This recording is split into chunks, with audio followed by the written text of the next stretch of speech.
Okay, it says we are live. If we are, hello out there in Spaceland. Welcome to another roughshod ramblings. This is a spontaneous combustion. Like we decided to do this yesterday, and because of the time zones, and my brain thought that Maya was in Australia. I thought I had 7 hours. I only had half an hour. So please excuse the Thursday in the Spaceland. Welcome to another rough. Here we go. Okay, we got that sorted. So I am here with my special guest, Miya Starfire, and we're going to go down some rabbit holes today. So how you doing, Maya? Welcome. Yeah, thank you. I'm doing good today. It's sunny today, and that's always good. So, yeah. How are you? Oh, mate, it's not because of the heat outside, it's because of the running around getting this done, because for some reason my brain told me you were in Australia, and I thought I had plenty of time to do what I do, and then I discover, oh no, you got half an hour. So I'm good. I'm sweating. It's happening. I'm here, and we're going to roll this out. Now I saw a post you did the other day. Mhm. And this is why I've called it spontaneous combustion, because the topic that you put up was SA and trafficking. Mhm. Now it's either a satanic abuse or it's sexual abuse. I wasn't 100% sure, but I'm right into the trafficking because I came from that background. So what is it that you want to share in regards to that? Yeah, well, I think that the sexual trafficking goes right along with satanic, um, regardless if it's done in ritual or not. But I just had a thought like, is there even a list? Is this just another distraction? Is this, all bullshit? Because I feel like it's been drug out for so long that we would have some kind of clear answers or names or something by now. And that doesn't seem to be the case. So, yeah, nobody answered me but you. So, and then it got taken down. So, Yeah, that was really freaky. It's not the first time that's happened. I've gone in and I've responded to posts in different sites, and they don't like what's being said. It's like, when I was growing up, all this type of stuff was swept under the carpet. My grandmother said to me, if you sweep it under the carpet, it's called dirty flash. If you sweep mhm. it under the carpet long enough, that pile is going to trip somebody up one day. So get it out in the open now. In the early days, it's what happens behind closed doors should be stayed behind closed doors. But that's a crock of rubbish. Because as far as I can see it, it's the stuff that happens behind closed doors that is the damaging part. And for 26, I am here to expose everything that I have been subjected to in my childhood, so that people can see and recognize what is going on, and they can recognize when they need to step in and say, I need to help you. But you can't, you've got to be so cautious and so careful that you get your facts straight and right at the start, because it is damaging. It's not just, I mean, what goes on in these families are, there's so many levels to it. Every single country, every single family. And if you don't wake up and open your eyes to what's going on out there, you're just as bad as those that are perpetrating. When you see it, we need to make a change. And the change starts with us right here, right now, in the families that we're involved in. If someone comes to you and they're bruised or they're battered or they've been beaten by their husbands or family members or whatever it is, it's time to start doing something about it. Don't close it behind closed doors and think the police are going to do something about it later, because they're just as involved. Yeah. Every government that I've been involved with and that I look at out there are involved in cover and condoning. And that to me is disgusting. That is part of a big pedophile ring. that's out there.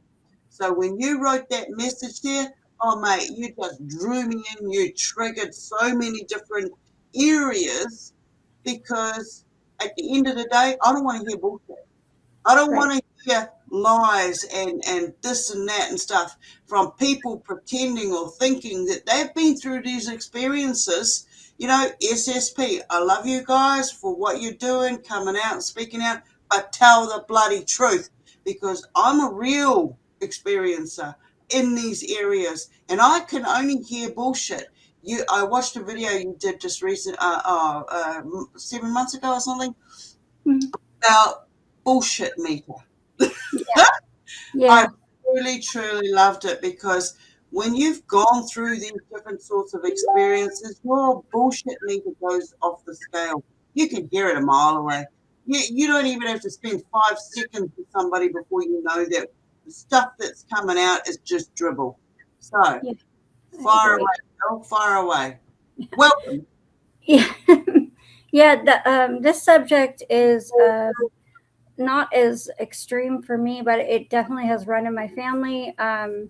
With the females being harmed and them having to run for their lives. My grandmother had to while she was pregnant with her first husband and then felt shame with the church. That's a whole other problem because she got a divorce, but she was protecting her life and her child's life. So, yeah, it definitely hits home. I've experienced some traumatic things in my past too.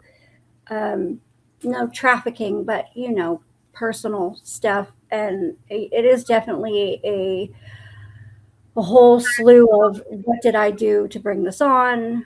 There's a lot of shame. I've never reported anything to the cops before because I always took it as this was me and my fault. So yeah, and I just want to know what the truth is, and it doesn't seem that we're getting any kind of truth. And it is sickening that the cops and judges and people everywhere that are supposed to be protecting us and children and families are doing harm and not being held accountable, not going to jail. So what are we really doing here? What is what is happening? Yeah, Um, and I've just kept seeing things about the list, and it's like it seems so much all about splitting us and dividing us and placing blame on whoever's name is being smeared at the time, but we're not taking a look at like who's actually being affected, who's still being affected, what are we doing to make any changes for anybody right now. And I don't know. I don't know what to say about any of it because I don't know how the goings on of politics are. But I don't think that it's anything more than a show and fame and power at this point. I don't really think it has anything to do with we the people at all. yeah. So When I look at it, it comes down to cover and condoning, to cover the asses of those involved in the bigger syndicates, government cover-ups, police cover-up. If you really look at it, we're all very aware of what I call the octopus arms, the tentacles, agency as they call it, and every agency has a sister agency, and they work to cover and condone the actions of those parties working in that facility. Now, back in the day, was going through what we call here ACC, accident compensation. And for what I went through, I discovered that I was in a program called the Exit Strategy. And everybody that was listed in the exit strategy were the counselors that were dealing with me. I was in the too hard basket.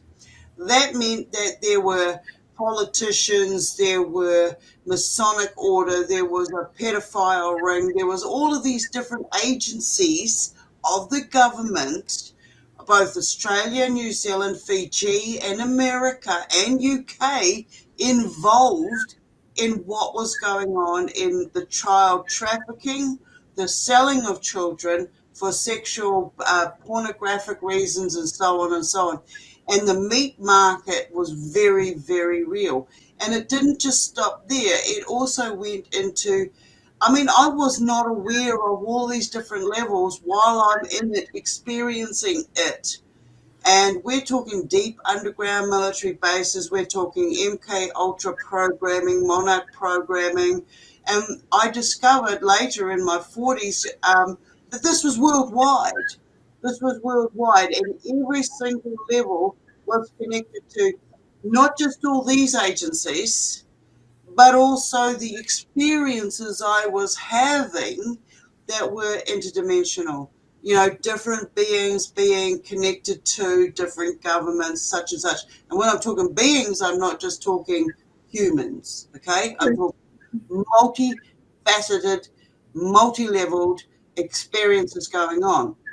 I came down to, okay, when somebody is aware of the truth and they know how to speak the truth, just stay talking the truth.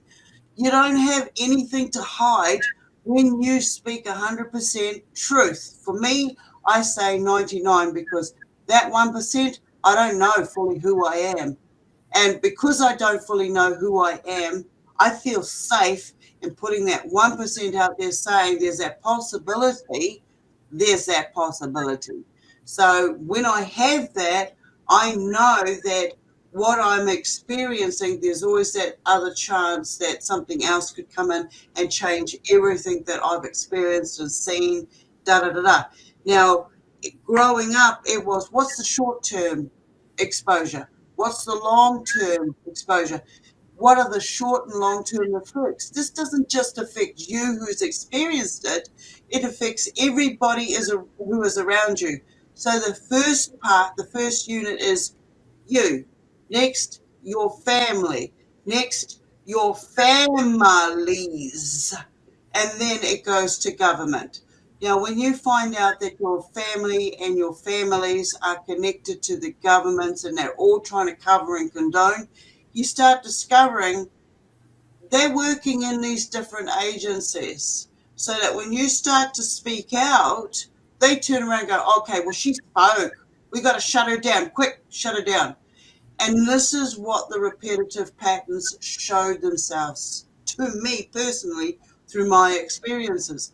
I am very, very aware of we need to stop this. And the only way we're going to stop this is telling the ugly, talking about the ugly, talking about the hurt, talking about the deep rooted abuses, how many abuses that we went through. I cannot list the amount of abuses that I went through at the biological hands of what I called my mother and my father, my aunties, my uncles, my grandparents, and so on and so on and so on. You go to the police, they know who you are because there's those that are involved in it. My stepfather marrying my mother was a justice of the peace. All right. He knew what was going on. He was part of it. His whole family was part of it. They link all these groups together. Wherever my family went, I had to do a listing one day of how many schools that I'd gone to. And I have to personally thank, put it out there to Misha Johnson, who allowed me to find this language and understand it because this is one of the things. They put out so many different types of languages, so many different terminologies and labels. We don't know Arthur from Martha, right? And once we start going, okay, well, that doesn't fit right, that doesn't sit right, we go, okay, now what? Just as long as you stick to your truth of your experience, that you remember how it took place for you, then the rest will fall in place. And we will get so many different targets saying, oh no, you're telling bullshit. We can prove you're telling bullshit. Da, da, da, da, da. But the more they do that, I mean, I've had, personally, I've had home invasions where people have come in right after I went to the police department. For 4 days, I was recording information that took place against me, against my personal body and will for my lifetime. After those 4 days, I was attacked. I was shut down. I was crippled mentally and physically, damaged. And it was like, now the government is going to use that to keep digging at you. When you become aware of what's going on out there and you say, no, fuck off, this is not going to happen anymore. I'm not going to allow this to happen. And then you see parallel universes.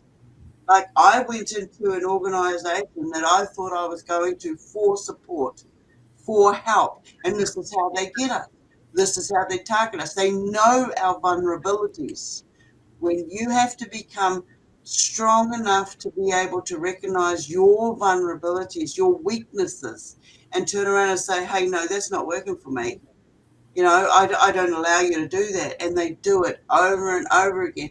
I don't watch TV anymore. Every now and then I'll step in and I'll look at a news report just to find out what the staged performances are about to reveal, and it's like I watched the Twin Towers and all of that, but right before that happened, we knew stuff before it happened. And then we went there and we watched it happen. And I'm like, no, no, no, no. What's wrong with this picture? This is not real. There's so much more going on to this. So do you want to explain? Do you want to go? But we're going to do this raw. I'm doing it raw. I mean, Okay. I've never really come out and shared the depths of these predators, and this is government, this is medical, this is insurance, this is every division, right down to GMO foods, chemtrails, everything that they're doing to us. When they find out how strong you are, they know who you are. They know your past lives. They know you. And they're going to put you, this is just where I'm coming from.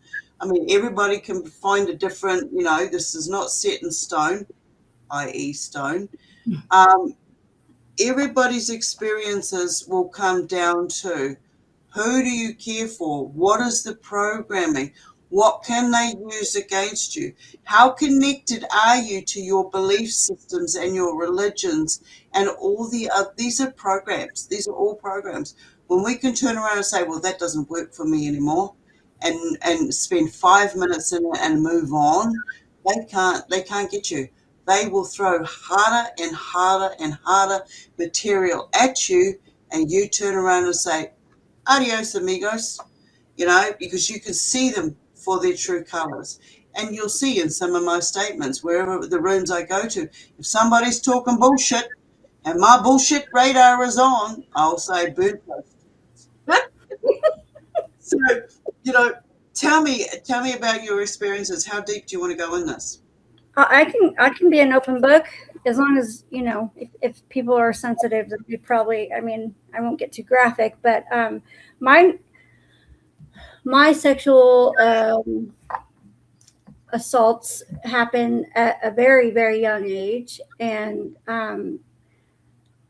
I think that the first two that happened were by other children doing this to me. And my mom swept it completely under the rug. She didn't do anything but take me away from that child care provider whose older daughter was doing this, and she did it in a very public setting. We were at a public pool. So I feel like that was some kind of humiliation ritual. Also, get me confused about my sexual identity at like the age of 4 and 5, which who wants to, I had no idea it was happening, you know. Um, and the second time it happened, it was we were living with someone and that older daughter also. So this was like a weird pattern. I didn't, and come to find out my mom was also abused by a child when she was young too. So this is definitely like a lineage long bloodline, some kind of humiliation ritual, sometime kind of a shaming thing because, how do you really prosecute a 10-year-old or a 12-year-old? And even in the 80s, that's what you did. You just talked to the parent, took the child out of the situation, and then that was the end of it. I didn't get talked to about it. I didn't get therapy. I was just left to my own devices. And what is a 5-year-old supposed to do with that? You just carry it on through. And so it followed me, and I eventually was, full on raped by men. Yeah. And several of those times I was completely obliterated because what I used to do was soothe my pain with drugs and alcohol. I didn't know where the pain was coming from or why there was this deep hole, but I was raped at least 5 times by 5 different men while under something and completely passed out. And how someone doesn't realize that you're passed out is beyond me. They had to have known. It's like a corpse, basically. So there was a lot of shame with that too, and a lot of confusion because I blame myself for getting that messed up and for having a problem with addiction. And I never went to the police with any of this because in my mind, it was all my fault. And I had never dealt with it. So, yeah, it's a long, I'm pretty sure my grandmother went through it too. I don't know about how far along back, but that's enough. Yeah. So, Yeah. um, Sorry, I don't mean to butt in, but you've hit a topic that's very raw with me, and it'll always be for the rest of my life. I mean, when we go into this, I mean, for me, I was born into a cult family, and right from a very early age, I was sold. Later on in life, I discovered that this happened to my father as well. He was in the Masonic order and blah blah blah blah blah. But yeah, it felt like we were the first. The firstborn is always sacrificed, and a lot of families end up losing their firstborn, and that takes me back to the biblical side of it, where it is the firstborn dies. I'm not looking at it as the firstborn dies. I'm looking at it as this is a sacrificial. This is something that goes on apart from what we see as humans. There's another layer to it. There's another level to it. The bloodlines, the whole, if you want to keep going as a bloodline or a family, blah blah blah. And what you're saying is, if I when I was younger and I went through this, I mean, I started being abused right from, I don't know, as soon as I was given away. After 2 years of being given away, that's the first time things started happening. I was sold to be that, what they called an initiate, and that's when somebody comes along and does whatever they want to for a dollar, okay, for a buck, and that never stops. And then we're raised to say, we've been told, the mind fuckery is so intense because your family is telling you, you have to trust your family. You have to trust your lineage. They tell you that there's people you have to trust. But when that trust factor is destroyed by those that you were told that you had to trust in, by those you trusted to keep you safe. I mean, I grew up in a situation where I believed for a long time that this was a natural aspect. This is what we did. This happened in every single family. And it was only in my 30s, 40s that I realized this is not true. This is wrong. This should not be happening. Why is it still going on? Nobody really gave two tosses about any of the facts that went down. It's like, oh, that's historical abuse. It doesn't really matter because you're here today and you managed to get through it. And these government agencies will do their damnedest to shut you off at an early stage because they don't want to have to pay out. This is the exit strategy. This is the compensation that the governments turn around and say they're going to help. When you go and do a rape complaint or an interference or a molestation complaint, they take that information and they go straight to the perpetrators and say, "Oh, did you do this?" And those perpetrators turn around and come straight back to you and disable you. And this is what I see over and over again. It's about the programming. If you're not staying silent about the bigger equation of what's going on, they're going to attack you. And it comes down to, I went through a stage of, like what you were saying, guilt, blame, shame game. And they turn around and call you a slut. They call you this and that and every other. You brought it on yourself. Why do you dress this way? Why do you act this way? This is all programming. This is what I was brought up in, and this is how I had to behave, because if I didn't, I'd get the bash, and that bash came from your father, who was a pedophile, or that just in my case could be somebody else's. But, you get to a point where you go, no, well, that's not going to happen anymore.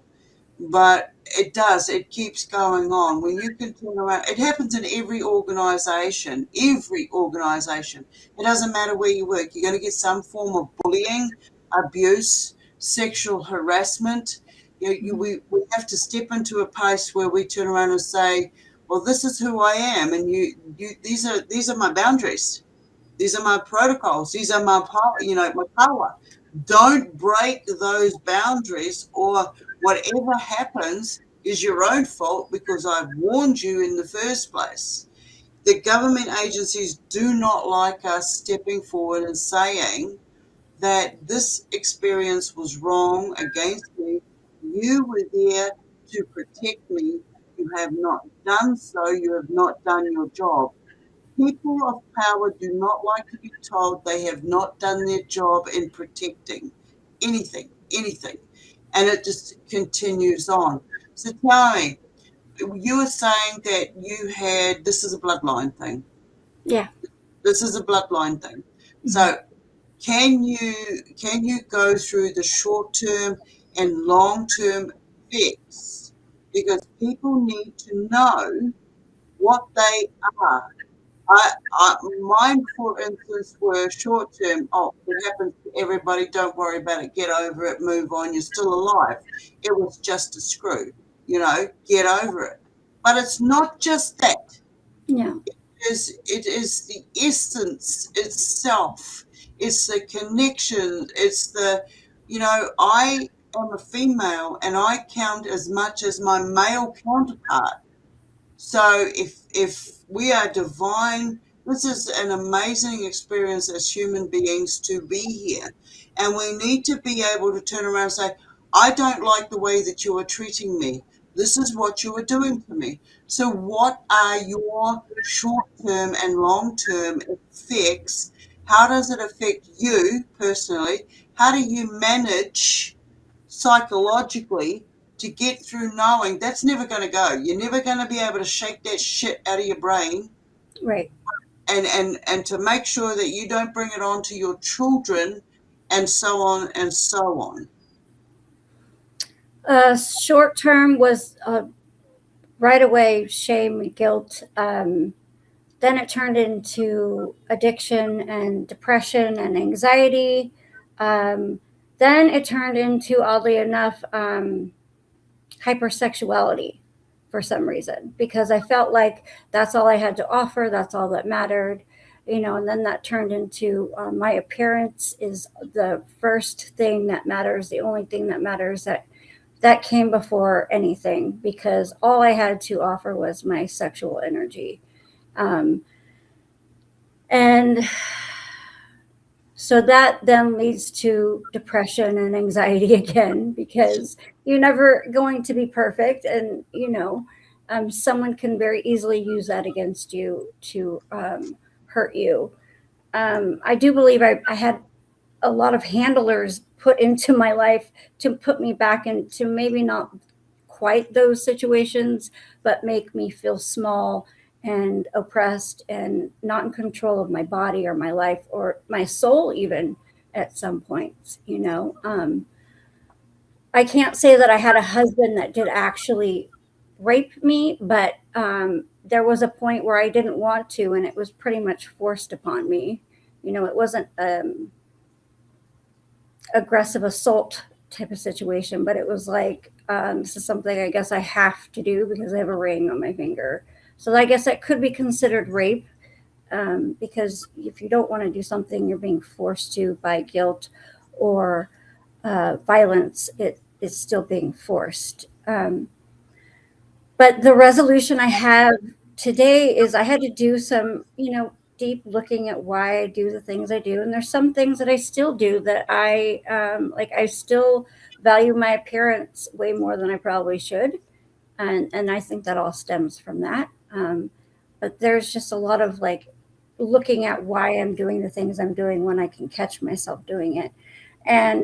And for now, I keep my kids pretty isolated in a bubble. I homeschool. I talk to my child, both of them actually, because it happens to guys too. So my 14-year-old is coming to that age where unfortunately, it's probably a subject that him and his friends talk about, and I don't want to ever let him be in a situation that he doesn't understand. So I'm very open with him about if anybody does anything to you or even says anything, I want you to leave the situation, come to me, if you don't feel comfortable telling me, tell your best friend's mom, like be very open about it. And it's okay to say no, and it's okay to get physical back with someone if you have to, like stand up for yourself. And if you cannot protect yourself in that moment, come tell me. I'm never going to look down on you for anything. I'm never going to blame you for anything, even if you happen to, thank God he doesn't do drugs or alcohol, but that might come into play. If you're fucked up and you're in a bad situation, call me. I won't be mad at you for being drunk or smoking weed or whatever. Like, just have mom come get you. Let me be there to protect you. Um, Fortunately, my daughter is a tough little shit, and I don't think that she's going to let anybody do anything to her. She pretty much picks on her 14-year-old brother. She's only 4. So, Oh, yeah, shoot. we're very open about what's okay, what isn't okay. Very, very open about talking, and very, even if she gets in trouble for something, we always make sure to tell her she's a good girl and that she made a mistake. Same with my son. It's okay to make mistakes. We're human, and that's what we do. So don't ever feel like you should be ashamed for anything. Is Yeah. basically what I think the kids need to know, to not have shame or fear to come Yeah. to their parents. Yeah. Yeah. I think that's a very big deal. I mean, when I awoke, if you can call it that. I mean, that's just a terminology. Um, I did my damnedest to make sure that none of my kids went through what I had experienced.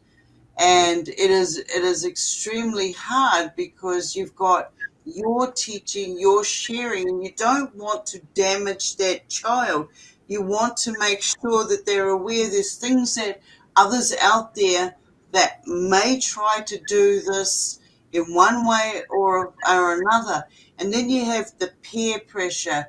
You have the groups that the kids end up hanging out with and all of this other stuff. And then there's the drugs and the alcohol, and we've all done it. We've all done it at some stage, and I agree with you. I went through different programmings like, well, this is how, I mean, coming from the background I did, this is how you behave. You're a woman. These are your roles as a wife. If you get the bash, and this came straight from my grandmother, my mother's mother, if you get the bash, you bloody deserved it, you know. So and then I went from no, no, no, no, no. That's not who I am. That's not what I want. I want somebody who's going to be my equal, who wants the same things in life as I do. We don't want to be abused anymore. And then I see the people out there who use abused situations for their own gain, and they jump in. They're like slugs. I call them the slug people. They come in afterwards and they, oh yeah, yeah, I want that. And then you get the next lot, and then the next lot you turn around and you kick them in the teeth because you've gone through it so many times now that you recognize it. You hear their bullshit. And this is one thing about the industry. When I call it the industry, I'm talking about the internet of bodies. I go into these groups and stuff and I hear these people talking. They don't have a bloody clue what's happened to them. They don't have a bloody clue what they're talking about. They just want to fit in. They want to be peer group stuff. They do not know how susceptible that they are when they put themselves in these roles and say, oh, this is going to happen and this is happening, blah, blah, blah. And it's like, no, if you're going to use somebody else's stories to get yourself up to a certain level that you want to reach, be aware that you're going to have predators come in and they're going to strip you. They're going to strip you from your emotions right down to your inner soul because they know what you want. They know how to do this. You have no idea what you're in for. And this is the programming. This is the industry that we're in. I call it the meat market. I used to, in my early days, I went to, so once I managed to, because I ran away from home, I managed to I worked my butt off at 13, 14, got an airline ticket, managed to get out of the, the fire, so to speak, but I wasn't aware at that stage of how far rooted these organizations were and what they were after and how I had been sold into the industry. And by doing that, wherever I went, I was followed, watched, targeted. And I can say to you to this day, I've gone out into my driveway and seen people sitting across the driveway gates from me in totally white vans with tinted windows, with devices on the roof, and you know they're watching you. You know they're listening in. I mean, when it comes down to this sort of stuff, we go, okay, well, they're listening in on our phones. They're listening in whatever way that they can. Helicopters circling up to 40 times in a circle, and nobody thinks anything's wrong with that. Police arriving on your doorstep when somebody's just broken in and saying to you, "Oh, are you going to deal with this?" And it's like, come on. Where are the facts to this? If you organisations are out there to protect us, why are you guys not doing your jobs? That's absolutely despicable. Now, when it comes down to short term and long term effects, you've got the psychological brain meltdowns because when people turn around and say, well, it's your fault, you go, how's it my fault? It's the way you dress. You look at the programming that's out there. Women are meant to show off this and that because of stimulation for the male population.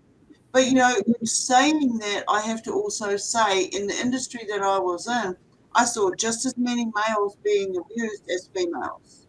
Just as many males kept in cages as females kept in cages for breeding programs, for whatever situations were out there. And it was really happening. I saw military coming into a local, basically a population of about 500 people, and they're still there. And that was connected to a Chinese deep underground military base 25 Ks out of the main city. I saw, well, seen, and I'm still seeing places that we grew up in, the names of the townships have been totally wiped off the map. They've changed the names, they've changed the street names. How many people live in the community? Every major community will have an Edward, a prince, a princess, a queen, or a king street. All of this stuff is done, what I'm seeing as an energy signature. And this is way more than just the abuse that takes place or the psychological damages that take place. When I was investigating myself, basically I was going to a shrink and I've gone to 3 or 4, and over the time they do the same thing. They tell you that you're safe now, nothing else is going to happen. We want to know the details. And what do they do with the details? They send these details to a bigot organisation of covering and condoning the Crown organisation or whatever your country is under. And I say, if you're under America, you're under the Crown. Okay, and right now the crown is non-existent because It hasn't been for many years. As soon as they changed the dollar bill went from paper to plastic, you'll see that the head of your state or whatever your representative was at the time was changed. You were lucky if you saw the head of the crown on that actual fraud money system, fiat currency. What a load of shit that was. When you start seeing what they've done to us and how they've traded us on the market, in when I say close proximity, I'm talking about immediate. I'm talking about family and then different cycles into the public and so on and so on. And then you go into the government agencies that because you have this psychological issue, you need to go to this department. This department will give you 6 or 7 labels or even spectrums. And when you get these spectrum stamps, then you go to the doctor, the medical system, and then they give you the medication for that spectrum. But you don't have that spectrum. This is just this is what I'm seeing as the long term, short term. When I went through it, I didn't know I had all these problems, all these government issues, all these labels. I was doing my best to survive. And I went through some situations of being gang raped, not once or twice, but over and over because this was an initiation. This was, is she going to talk? Is she going to reveal this organization? We need to make sure she wasn't. So I was sent to these locations, and then it was just hammer, hammer, hammer. What are you going to do about it once you get out of it? I ran. I left from one country to another country, thinking I was safe coming back to a safe country. I only discovered that I basically went into from the fire to the fry. And then when I woke up one day, I went, no, I got to leave. I got to leave. And I watched them haunt me. I call it haunting because they followed. And it didn't matter where I went.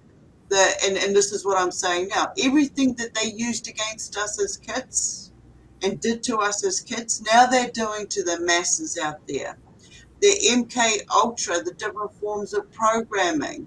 Now they're using the internet. They've had this forever. And I'm going to go hard this year because people need to wake up to everything that's going on. This isn't just the physical, this is the soul aspect. I don't have relationships with people anymore because I don't want to be around them. I don't want to hear what they're going through. I know that sounds really horrible considering what I do for a job, but it is when it comes to my immediate, they know me well enough to know that I've spoken the truth right from the start. And they don't want to be part of that. They don't want to admit that this shit goes on in their family. But without you coming forward and saying, well, this actually took place, and naming names and naming the short term effects, the long term effects, you talk about the anxieties. I went into that, I'm labeled as GAD, general anxiety disorder. I've got CPTSD, a complex PTSD, post traumatic stress disorder. And Mhm. this is the stuff you get when you go out and you see people killed. I've seen people killed. I've seen children killed on ritual. You were mentioning about the SA. Was that sexual abuse or is that sexual? Or is that satanic abuse? Well, it was the sexual abuse, but I also do think all of it's satanic related. But yeah. Yeah. I look at it all as energy harvesting. If you they know who we are when we come in here. Because for me personally, I've proved myself reincarnation. When I've come back in reincarnation, I can see what I'm susceptible as from, and they'll use that against me. They've put me in situations where my organic vessel has been susceptible to different frequencies, different interactions, da da da, and they've used it against me because they're aware of it, that I'm not aware of it. And so the guardians, my parents weren't even aware of it. And this is just a repetitive pattern. When we become awake and aware to the information of what our experiences are, then they hit us with a reset. And I see this reset happening. We can't forget what we have experienced, and we have to be able to feel confident enough within ourselves to be able to speak it without with going into the categories, because now they have AI. They've always had AI, but AI now is going to establish a what I call a plagiarism. So anybody out there who's using AI to write their stories and do all of this stuff, and they get into this, and I've done this, I've fallen into this category where I've started using it. I used it as a spell checker because I'm a ratchet spell checker. I have my own spelling. But I started trying to use it for my drawings because my drawings to me are bad, but I'm a bad critic for myself. But other people can see what I'm trying to put in these drawings. Now, anybody using AI is going to get hit with plagiarism. That's going to be the excuse to burn the books, to burn the true knowledge. And we're going to have to go around and do this whole thing again. And I want to stop those repetitive patterns. Now, short-term patterns when it comes to the psyche, when we've been abused, is we have to get through the whole nobody loves me factor. Yes. What is love? I have to perform certain categories because that's what I've been taught I have to perform. And that is, you put a ring on your finger because you got married, he owns you. That's Right. the program. Yeah. That's not consideration. That's not compassion. That's slavery, as far as I'm concerned. And when you go, I don't want to be a slave anymore, you get the pressure. The pressure comes on you. And the long-term effects is I don't want anything to do with any living member of my family because they all covered and condoned the actions of their brother, their sister, their uncles, their aunts, their parents, and that is despicable to me. Absolutely despicable. And it's not going to stop. This shit is not going to stop until we all come together and say, what you did was wrong. Admit it. That's all we want. Is you to bloody admit that you did this and it's caused. I have no connection with my siblings or my nieces and nephews or whatever they've got, their kids and so on, because of what my grandparents did, what my parents did, and so on and so on. They want to allow that to go on. They want to intermingle with with those types of people. Adios. I don't want anything to do with you. Whatever happens to your family and so forth is your own bloody problem because you didn't step up to the plate and say, hey, wait a minute, that's not correct. So if your kid comes to you later on after you not standing up, you can't bitch to anybody. You got to take accountability for your actions in the now and in the past. So, it's like long term and short term. This is huge. Nobody's going to give a shit what we've got to say today in 10 weeks from now. They're No. not going to care, you Yeah. know, unless they wake up and go, oh my God, my granddaughter, my great granddaughter has just come to me and told me they were raped by blah, blah, blah. But it's just going to blow over because they'll keep going on in life. I know people who were affected as infants. They have no recollectual information of what actually took place, but the body remembers. The body reacts. And these are the long term effects that nobody talks about. Why do people suddenly have a reaction to somebody who looks like an abuser, but they don't know the abuser? Do you know what I mean? Yeah. Yeah. Go on, you jump in. I don't want to take over the whole show, but Okay. it's not so much a passion for me. It's more of it's time. It's time. I'm not going to be held back from who I care about around me, who doesn't want this information out there because it's going to affect A, B, and C. And that's been the whole problem. We have been long-term effect and short-term effect concerned about how it's going to affect those we give a shit about, you know, all the peer pressure and stuff. No, 2026, we need to be blunt, we need to be open so that we can turn around and say, you need to protect yourself in so many more ways than what we're aware of, because they're using it against us. It's not just the loosh, it's also, because the loosh is a really big important thing about it, is like when you're in your innocence and this takes place, you're not aware of what's actually being taken from you.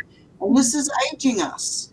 It's not that I want to live to be like 200 years or anything, but you know what I mean. Go on, you jump in, girl, jump in.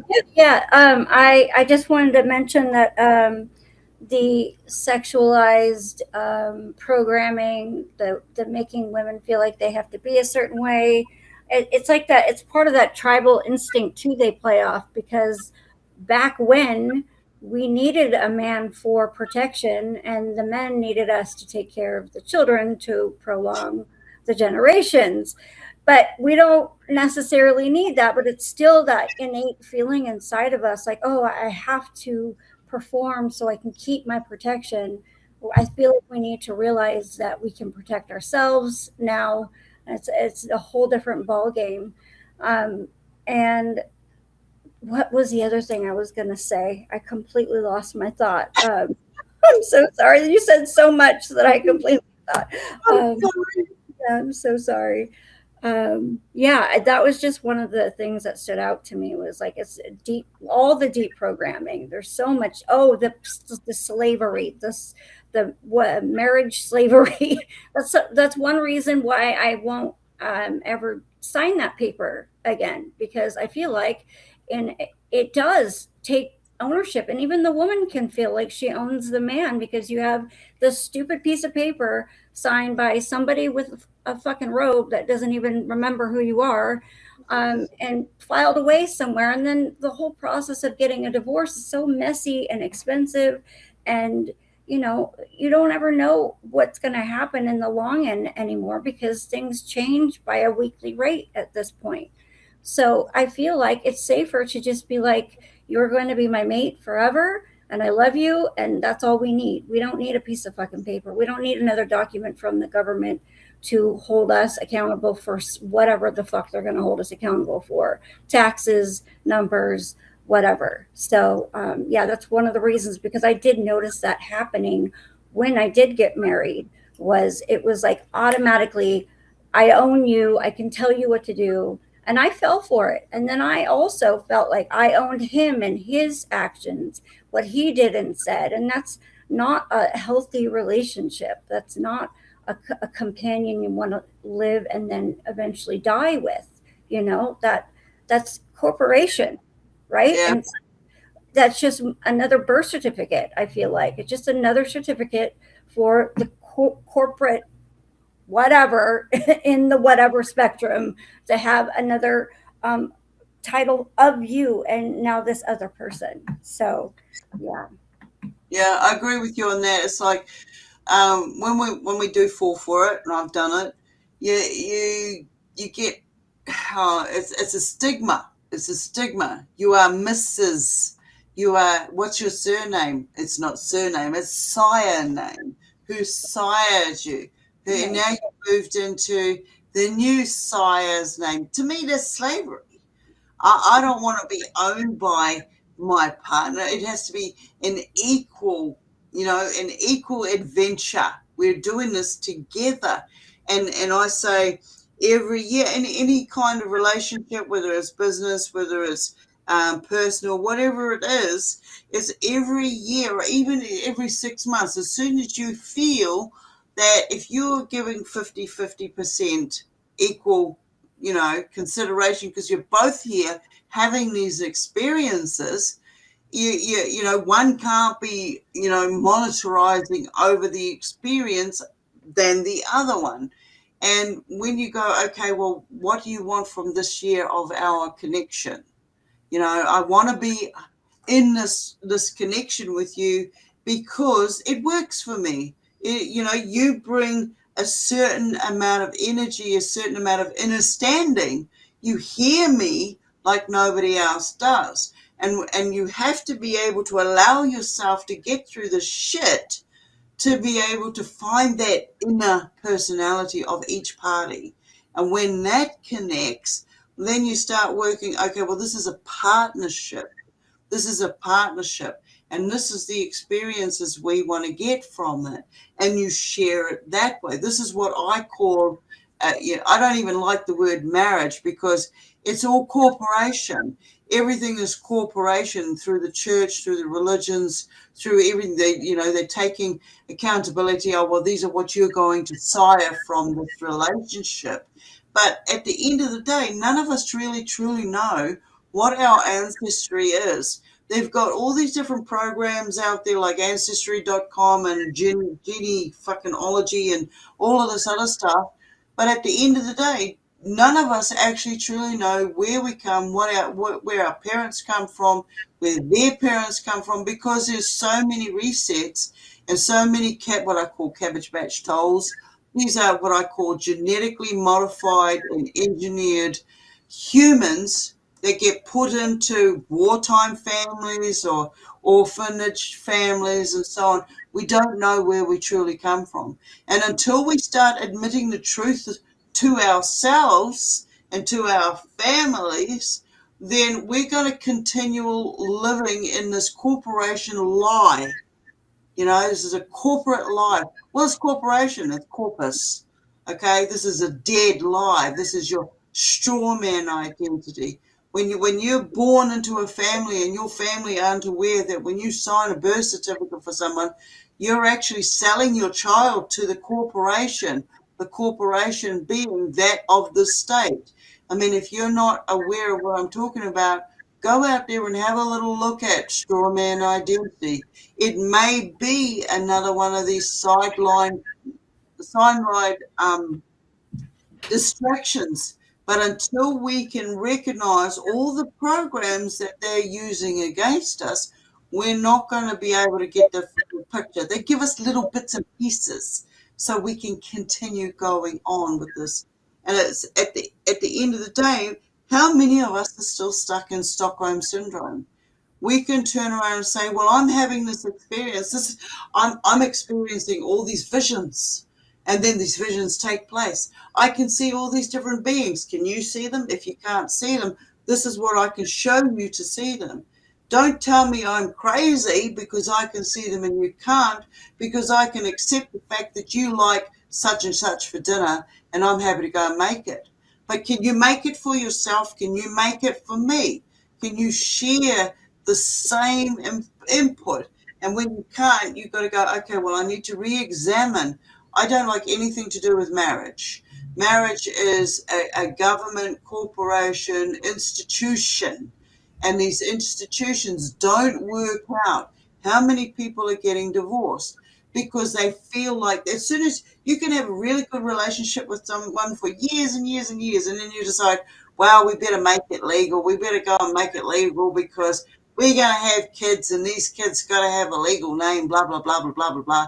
But it's not like that. You go out there and you can turn around and say, well, this is what I'm moving into and you are of this relationship. But if you turn around and tell the government that, no, I don't, they want to know who you are so that they can send a bill to someone. Yeah. All right.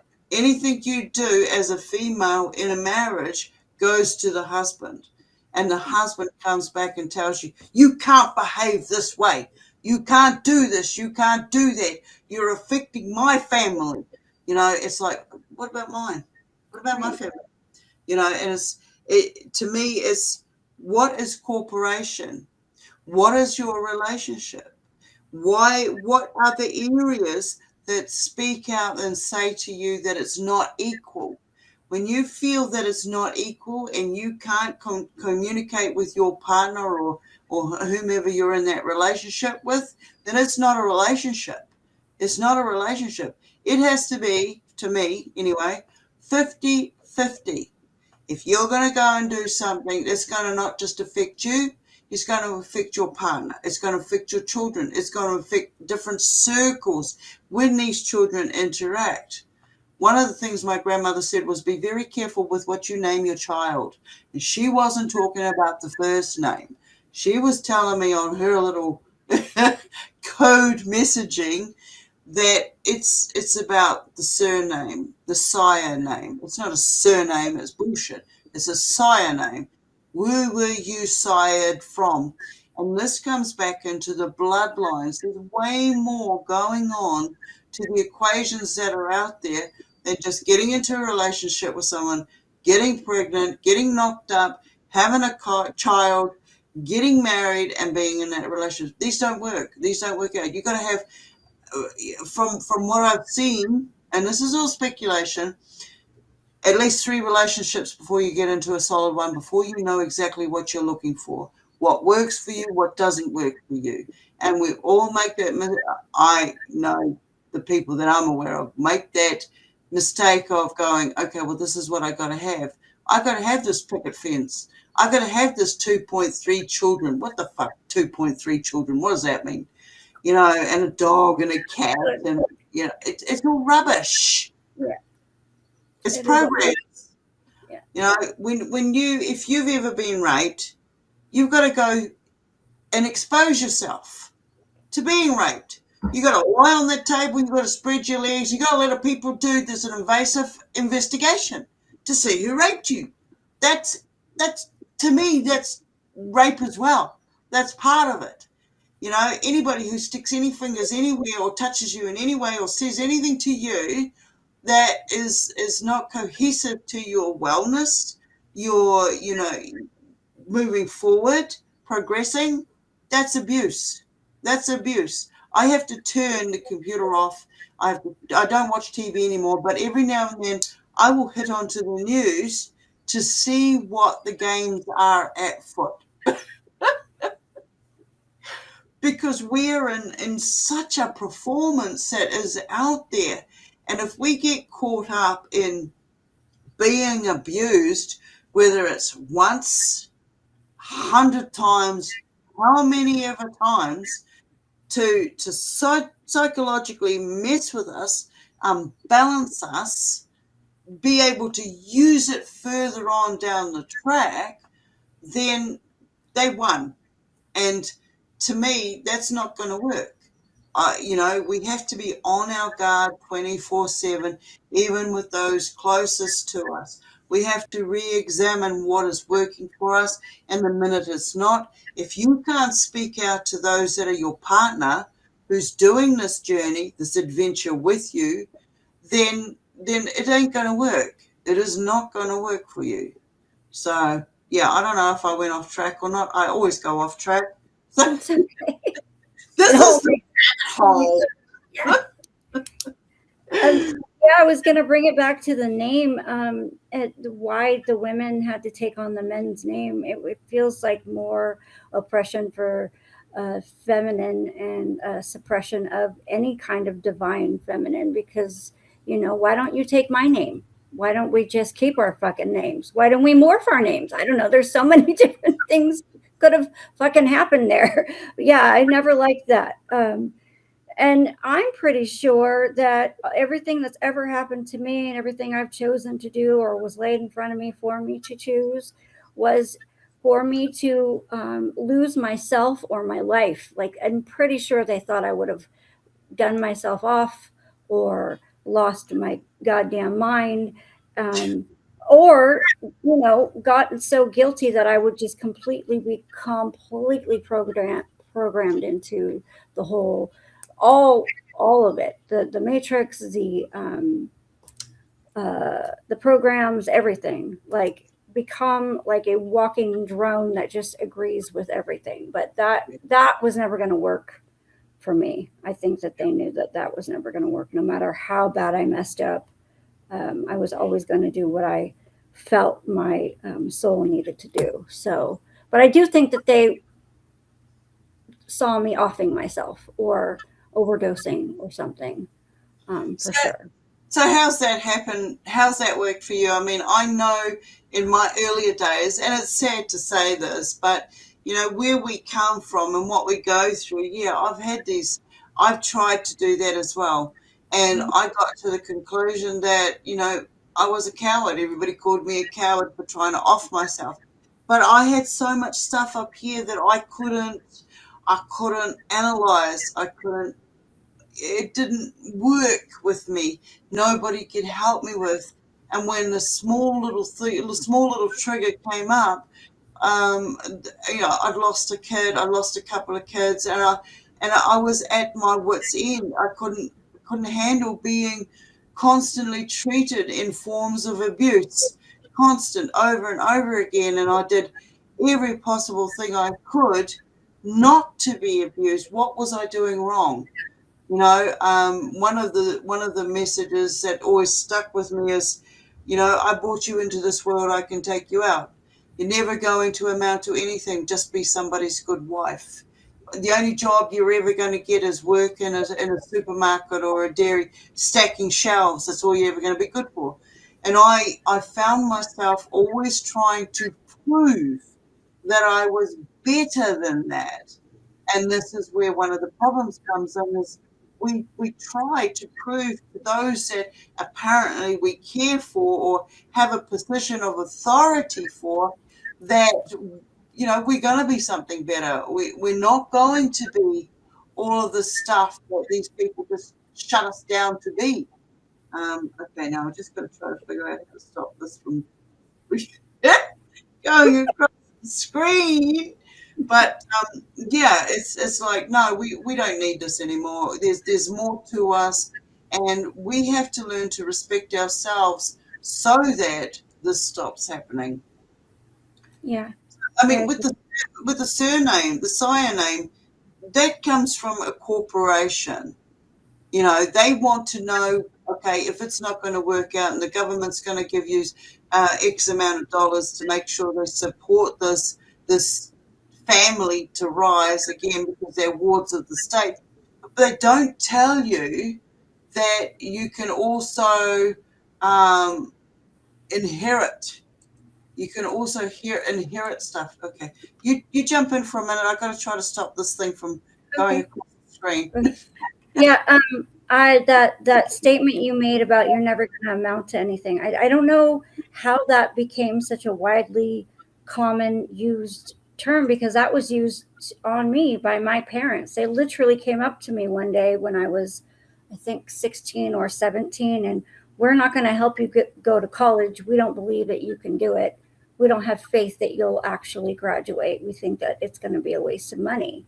And that hurt, I think, more than some of the sexual stuff did, because these were my parents and they were supposed to protect me and guide me and believe in me. That's something we all, I think, want, is for that belief in the people that are supposed to be caring for you and raising you. And so that stuck with me. And so I've learned to not take what other people say um, to heart so much that it affects my life. I might get upset, but I don't like carry it. This carried on to lots of choices that I made about myself. I'm only going to be like a waitress or something. I'm never going to amount to anything. My parents don't believe, like, they've known me my whole life. So why would I even try to go to college? I'm glad I didn't at the time.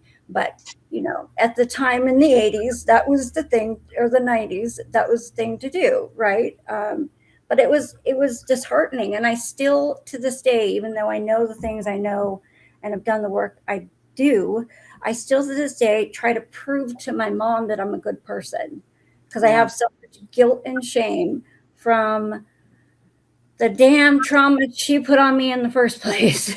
Like, I yeah, made so many mistakes. It was like a domino effect. And then I was trying to always prove to her that I'm better than all of the mistakes I made because of the way I was treated. But I didn't realize that was what was happening. I did finally get her respect by standing up to her for the yeah, first time about 6 months ago. But I still find myself trying to, like, oh, I'm doing this, and then I have to step back and go, well, what does it fucking matter what she thinks about what I'm doing with my own children? Or like, it doesn't matter. Yeah, so those programmings run deep. I don't even know.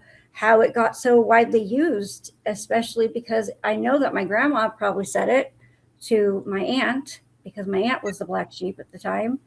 Um, so yeah, I don't know. Or is it like actual subliminal messages around like that one movie,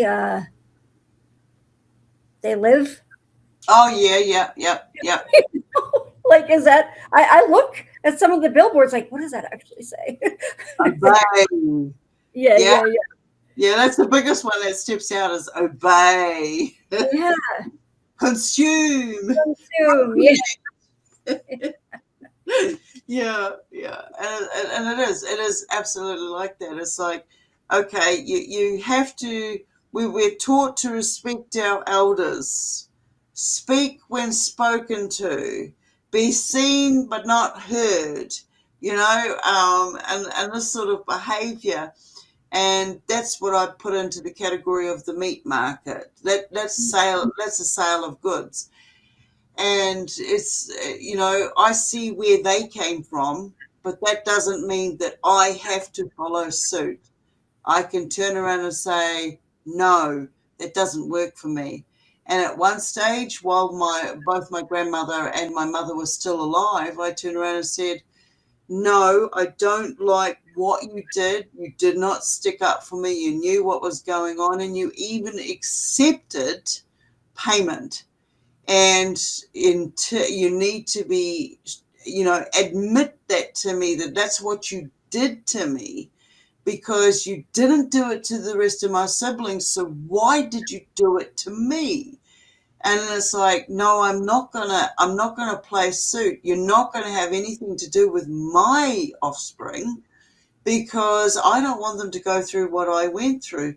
And for a very long time in my life, it was the one that was stuck with me is I did it because I loved you. So that killed love. That yeah, that just totally took away, and I had to reprogram. I had to deprogram myself from all of these aspects of all of the hurt that was done, because I don't want to put that onto my lot. And so, and then like when I took a step out, and my lot were fully aware. When I say my lot, I'm talking about my offspring, my immediate families, that I was not going to subject them, but I'd already had subjected them, because my upbringing made me hypersensitive. I was concerned about them going on school trips. I was concerned about them doing A, B, C, and D. I was concerned about, oh, where's my partner? Is he actually at work? Is he actually cheating on me? What is going on? Because if I'm not working with them and I can't see what's going on, I mean, this put me into an overprotective state.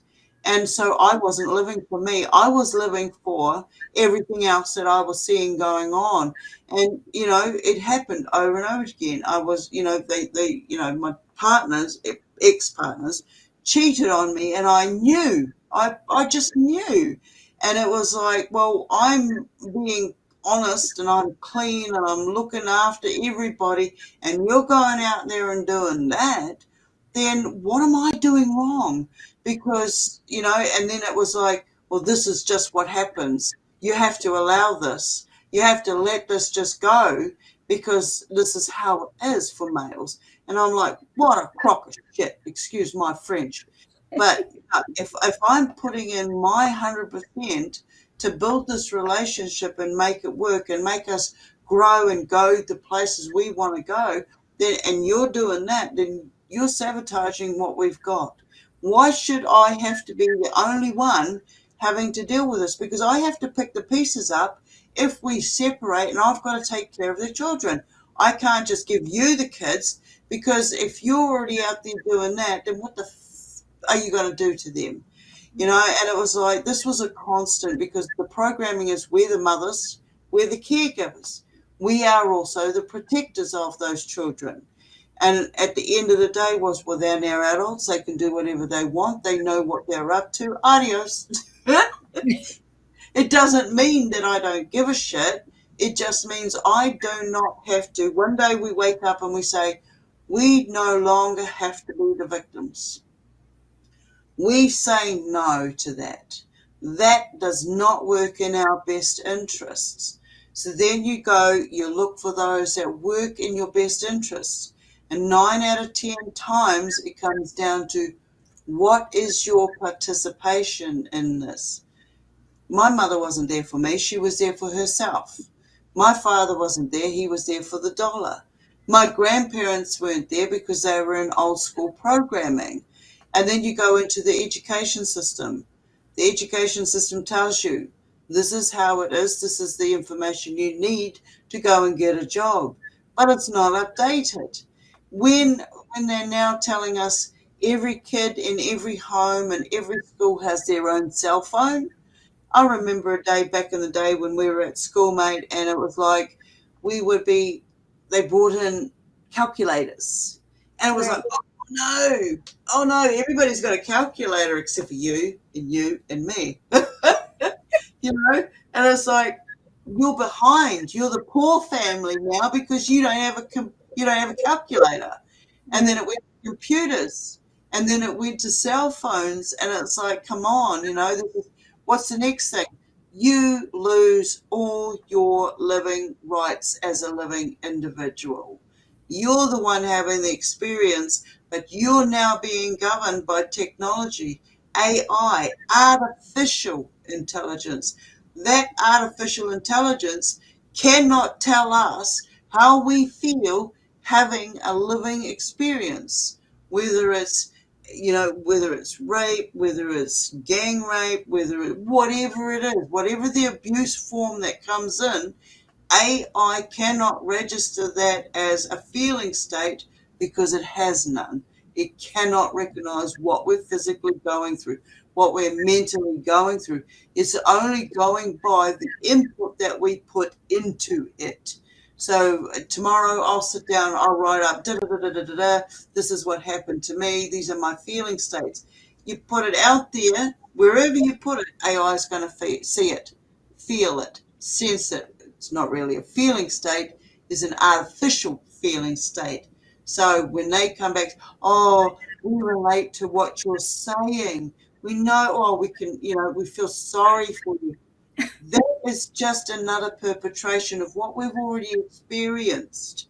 It's not working.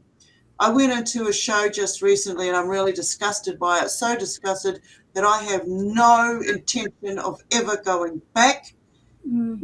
And when you have guests on your show that take over your show and use AI phone app to tell your other guests, what they're saying and where it comes from, you're lost. You're Yeah. lost in the system. Don't come back to me. Don't ask me permission for shit because you are disgusting. Take accountabilities for your participation and actions. If you're going to be a host, you be a decent one. And Right. so, yeah, I know that was just a throw out towards somebody I've got a little beef with at the moment. But this is what it's coming down to. If you can't analyze what is getting thrown out there at us, then you're going to get swept up in that wave and get washed away. And anything that you've experienced to that point is going to be pointless. It's not going to help you in any way because you're already gone. And we're seeing a lot of that. So I say in this time and age now, be very aware of, what about you? What are some of the signs people can look out for to make sure they're not reoffended?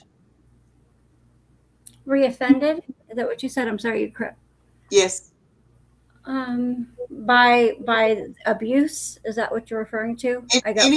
any form of abuse that comes your way from going into another group online, from Mm, from from the government agencies, from your own family members, from are you, I'm asking everybody in the audience, not just yourself, Maya, but when you go into any group setting, even when you go to the supermarket and you don't expect to bump into somebody and boom, you do, right. it's I personally don't give anybody any information that I bump into out there anymore. Right. I do. I don't either. It's very, very topical, surface level shit. Like, oh, nice day. Okay, bye. Um, I, I feel like it's Well, because most of it's superficial, anyways. Like, I don't talk deeply with anybody outside of the little, group of people I trust, and that's Yeah. it. Um, and I sure the fuck don't trust anybody I live close to because, I see and know about them. But I have feeling state. Like, how does your body feel? Don't make yourself comfortable if it doesn't feel fucking comfortable. If you feel sick to your stomach, if you're feeling repelled by the situation, then that's my first clear signal. Now, I do on occasion see a red flag, have a bad feeling, and try to be like, okay, well, maybe that's just, blah, blah, blah. I see that they're trying to be good or a good person or a good association or whatever the case may be. They seem like they're trying to be helpful. They seem like they're having a good heart. I tend to bypass those signals, and then I think I made a post about this. Like, the universe goes, "Okay, bitch, are not going to listen the first time. Here you go. Here, here's your dumbass card, and we'll slap you on the way out too." Like, um, yeah, like, pay attention. And I've recently had to learn a hard lesson, and it broke my heart because I put a lot of trust in this person, and Yeah. told them a lot of things, and I did have a big cry about it. I knew I had to release it so I could let this person go on their particular journey, but I didn't want to be in that journey with them because Yeah. they were not um, on the same path as me, which is fine. But I don't have to subjugate myself to um, certain things and people and manipulations. So I've already experienced that enough. My mom still tries to do it. Yeah, I don't need to be manipulated anymore. So yeah, the inner feeling, and to really pay attention to that, and you know, don't give too many huge second chances. I mean, there's little ones, but there are some things, spirit or the universe is clearly trying to show you.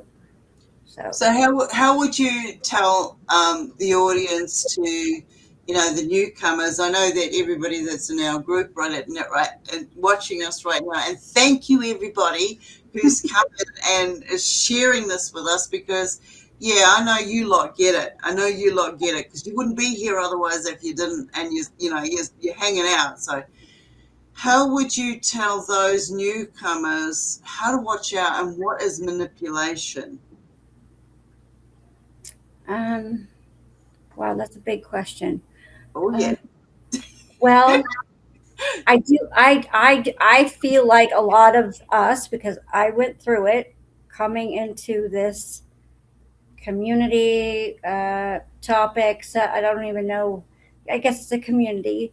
Um, there's a certain amount of initiation that has to happen because usually you're coming from a part of like waking up to the truth, being upset or traumatized by a situation, finding some kind of a dark night of the soul. Something is happening to make you realize uh, there's more and the truth and more things. And so you go and you go look for the answers because you clearly don't have the answers if you're first waking up.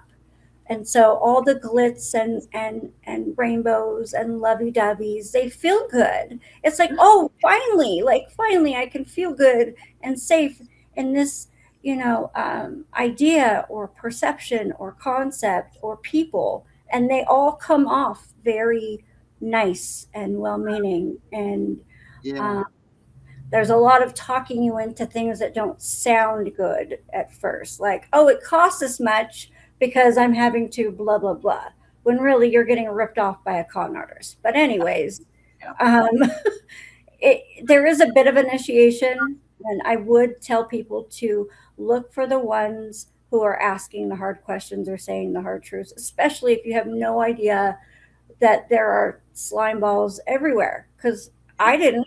I thought this was safe. I thought everyone here thinks like me and is wanting the same thing. That's not the truth. It's a breeding ground for parasites and pariahs because we are. Oh, did we lose her? Um, because we are so susceptible and usually traumatized. So look for the ones who are asking hard questions and the rebels of the rebels. There you're back. I don't know what happens. You know how it works. I can If we touch on something too sensitive, I'm gone. talk. Go on. Sorry, I'm only missed about 3 words, I think. So Okay, yeah, just look out for the ones who are ruffling the feathers, not in a mean way, not a psychopath like hitting on someone and making lewd comments, but look for the ones who are saying the things like, "Well, that doesn't sound true," or asking questions that um, people don't necessarily want to answer. I would say look for those people because when you're new in this, you need people around you that are going to be upfront and honest and call people out and call you out too. Like, well, why is this that? I think that that's helped me tremendously yeah, because um, what do? You just stop believing and accepting everything. You just run away. No, you've got to weed out the bullshit. Um, but so yeah. yeah. I mean, we've got to all be investigators. We've got to investigate anybody who comes along and starts talking. We go through this. Okay, trust is a really big thing. I don't have any trust. I don't have a trust factor, and I'm happy to turn around and say I don't have a trust factor because it allows me to get past the programming of fake trust. you know, and it's like, oh, I'll do whatever you want. I'll do this. You want to do this? Recently we had an experience, and there's several of us who know what I'm talking about. We had an experience where, these beings will come in and they know exactly what buttons to push because anybody I've encountered has some form of programming, a trigger that can be triggered, and it just takes one word and you watch them lose it. Boom. And now where I'm at is I look at people, I watch their behavior. If it doesn't sit right, I'll just say straight up, where did you get this information from? How did you come about this information? How did you get in this situation that you are in, to see where the whole programming has played out for them? I mean, we're all in different countries, and that in itself is programming. You have to pay money to fly from A to B. You've got to show your permission slip entering into another country. There's all these borders and the boundaries and so on. But when you take all of that away and we could freely come in and out, there's a certain level of respect. You respect the land you're coming to, you respect the community that you're in, and then you move on. You take something positive, and when you can just see negative, negative, negative, you go, well, I don't want to be in this location because that doesn't resonate with me. This is what I want to bring to this situation. Yeah, I've been through all of that shit and everything else, but it's made me wiser. I mean, I could live as a victim. I could live in that victim mentality, that victim state of this is always how it's going to be. But it's not always going to be that way because that's part of the program. You, as that person who's experienced it, can step out of that experience and move forward. And as soon as the telltale signs start to show themselves that it's heading in that negative way, you turn around and say, no, hey, wait a minute, and you question it. I say question the questions. Where do they come from? We know that there's so much more to, oh, wait a minute, I'm going to ask this question. Wait on, where did this question come from? Is it coming from me or is it coming from an outside source? Now, I set myself a boundary. I set myself a target and a boundary, and that is stay in my truth, stay in my most authentic truth. Now, today, the truth that I'm aware of and everything that I've experienced, tomorrow it can change. Something new can come into the equation and change everything that I've gone through. But I'm still going to stay in the truth of the experience that I lived. And that's where, everything is, it's a constant, we're constantly analyzing. We have to become our own detectives. to Mhm. be able to go, I've seen people that I really, I thought I really respected and I really liked, and if I've been stood up or there's been um, like today, for instance, for some reason I thought you were in Australia, and I thought I had 7 hours, so I had plenty of time to create a banner and do this and that, and then when I spoke to you, and I'm like, oh shit, boom, boom, boom, boom, boom, boom, boom. I just had to go hammer and tongs to get it out, and there was no bullshit involved. It was just one of those things that was okay. I got it wrong. I got this wrong. Da da da. And I'll be the first one to step up to the plate and say, "Oh shit, I'm totally sorry. I made a mistake. This is where it lies, and this is where I'm going to move forward from it." If you can see somebody who's going to advance themselves after making a mistake and correcting that mistake, then I give them that benefit of the doubt. But then Mhm. if it's repeated time and time again, nah, come on, get real. That's not going to wash with me. When I turn around and see that one person playing the same con games on everybody else out there, it's like, hey, come on, wait a minute. When are you others going to wake up to this? Hey, you gotta step back, and you got to also be able to say, hey, wait a minute, let's have a group meeting over this. This is what's going on. This is not working for me. Is it working for you? Because if you're working with someone who's happy to tell lies and bullshit and continue that pattern, and you're happy with that, then I don't want to know you. I don't want to be part of that. I'm aware of what's taken place, and I'm not going to be there standing around waiting for you to catch back up to me later on down the track, because you've already done what you've done, and I can't give you that second chance at doing it again to me. And this is one thing I tried to tell people. We've got, what have we got? We've got normal food bias, and what's the other one? Oh shit, I forget the other one.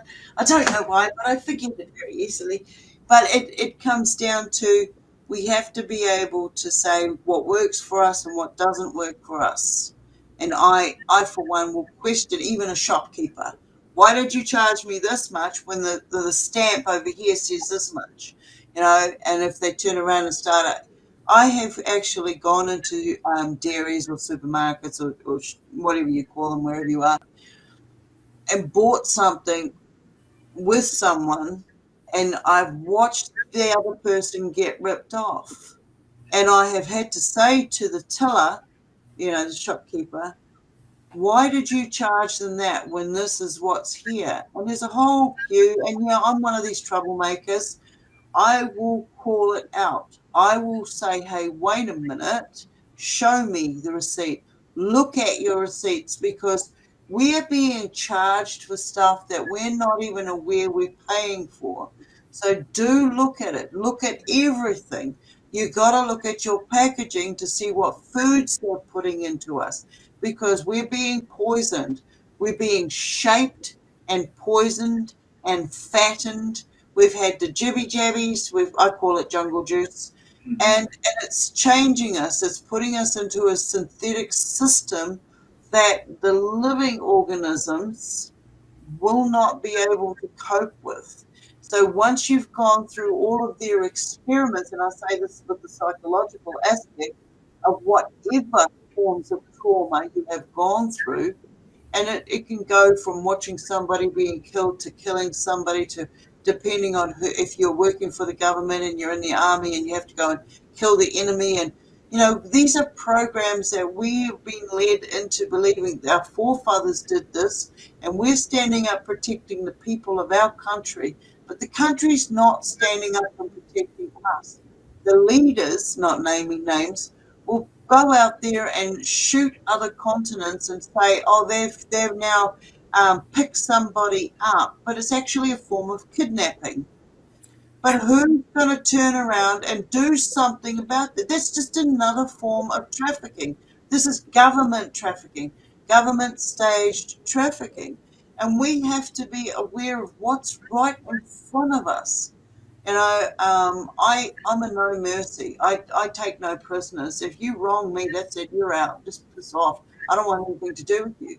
If I tell you FO, you know what that means. I'm not going to go back to that because I learned a long time ago that you're only going to turn around and repeat the same actions over and over again. You can't, it's not going to work with me.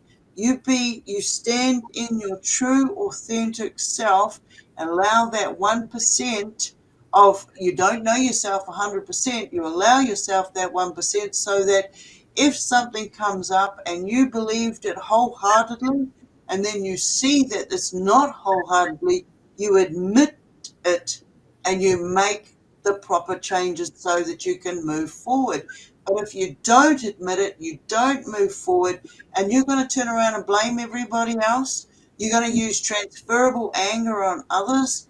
It's just going to keep going on where we're going. People are still going to be injured left, right, and centre, whether it's physically or mentally.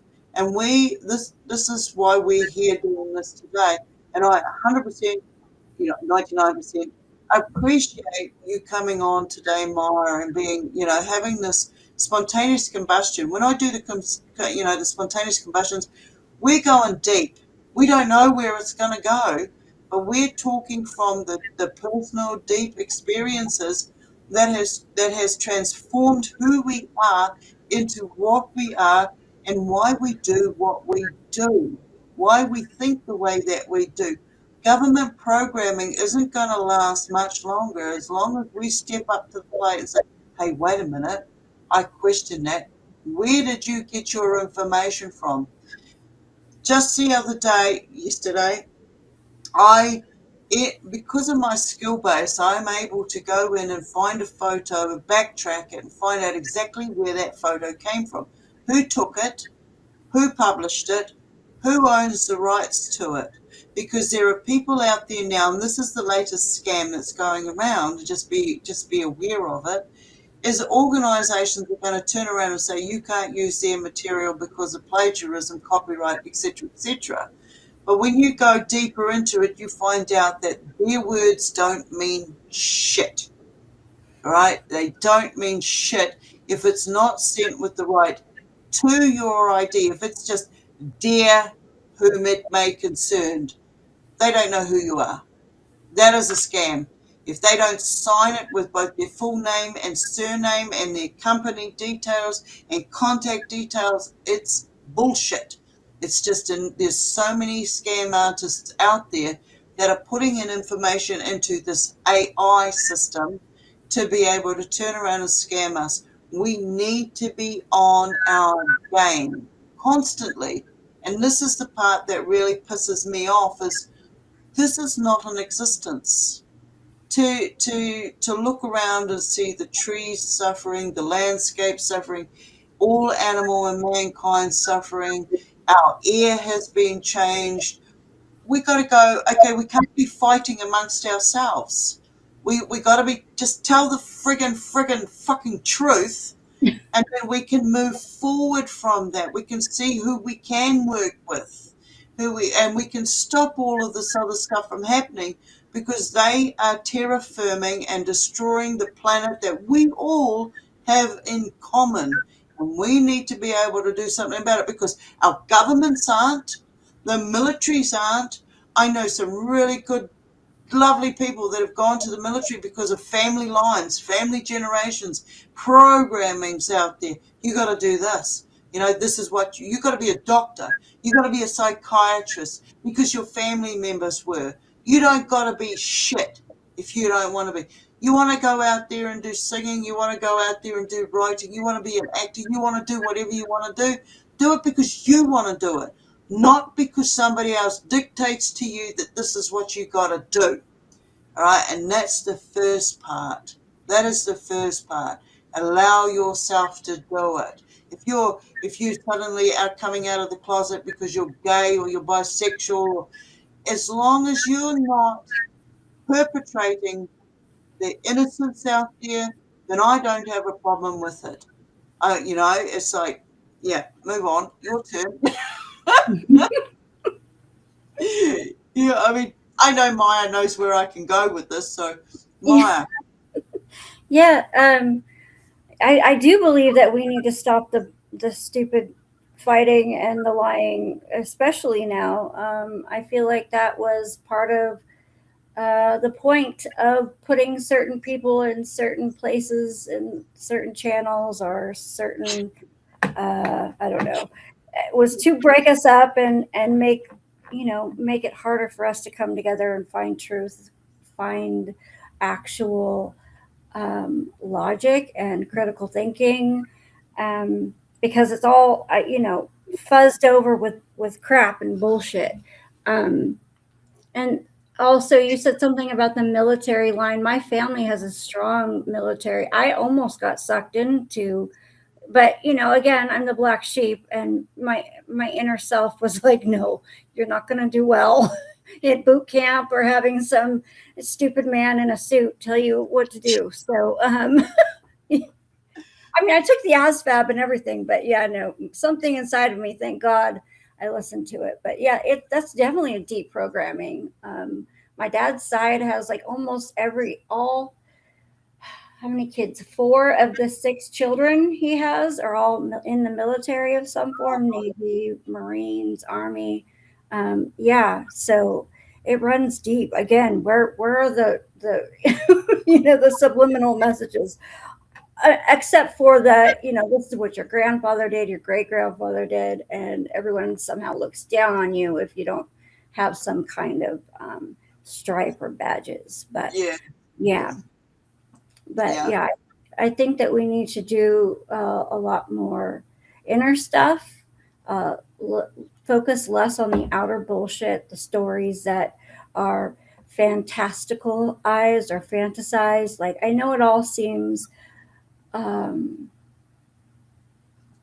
amazing to think this or that, or you're speaking to this being. Like, I want them to live here too, but am I going to tell you that I'm being visited by beings, and or that I'm completely channeling through like all these beautiful messages? No, because I don't know who the fuck is in the sky. I have no idea. I just Yeah. know that I see them. I don't know who's standing next to me and poking me in the shoulder either. um, Yeah. and I don't think that many of the people that claim they do know actually know either. I think that the real stuff has to be looked at, the real work, the real coming together, not like the storybook version of what is being sold needs to come to the forefront into all these channels and communities. But yeah, Yeah. that's, yeah. Yeah. Okay. I was going to ask you a question. Okay. Um, when it comes to that aspect of it, I agree with you on it because I've only ever had one of my beings tell me their name or a name, and it wasn't actually their name, it was actually something more I had to look into, I had to research more for the next level of our communication. And so I've given them nicknames like the Flasher, and that was because of the form of communications that they were giving me the downloads in. I can't tell you where they come from. I can't tell you what type of species they are because we don't have time for that.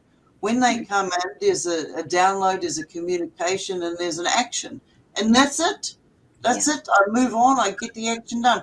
It's like if I have a night terror, I don't look at them as a terror, so as per se.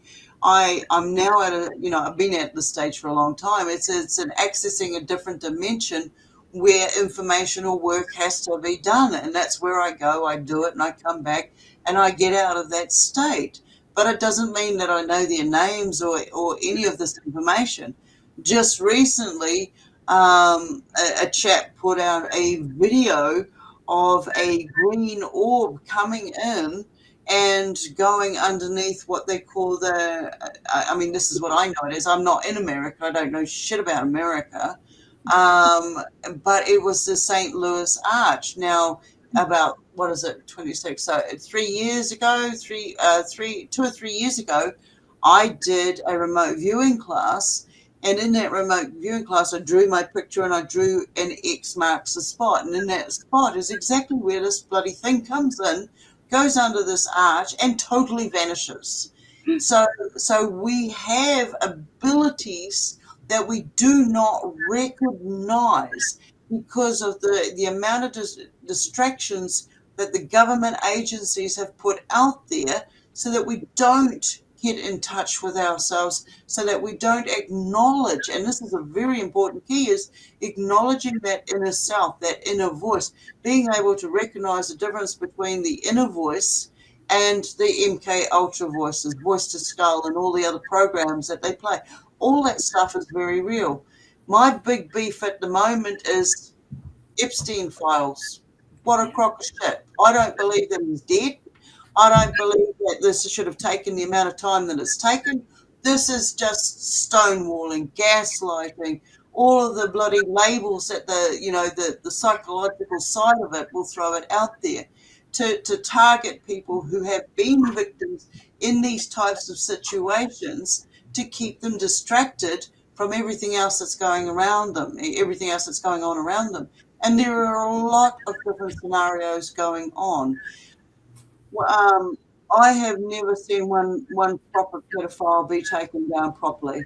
Okay, and as for the victims, when the pedophiles do get removed from society, the the the the, the victims are still victimized for the rest of their life. There's no real form of government agency that's going to come out there and give us the truth and put us in the right aspects and help us in the areas that we need help in. I know people have gone through this sort of stuff and drunk themselves to death, committed suicide, have actually gone out and become perpetrators themselves. It is a really big thing that the government has a lot to be accounted for, a lot to be blamed for, and it's, it comes into every home and family. That's not just about the pedophiles, because to me, a pedophile is anybody who is trying to abuse you or use your free will against you. When I hear that terminology, anything that you do and say can and will be used against you. It's the will that is used against you. When I was growing up, there was this science project that was being taken place of it, and the first part of this test was read the instructions before you go and answer.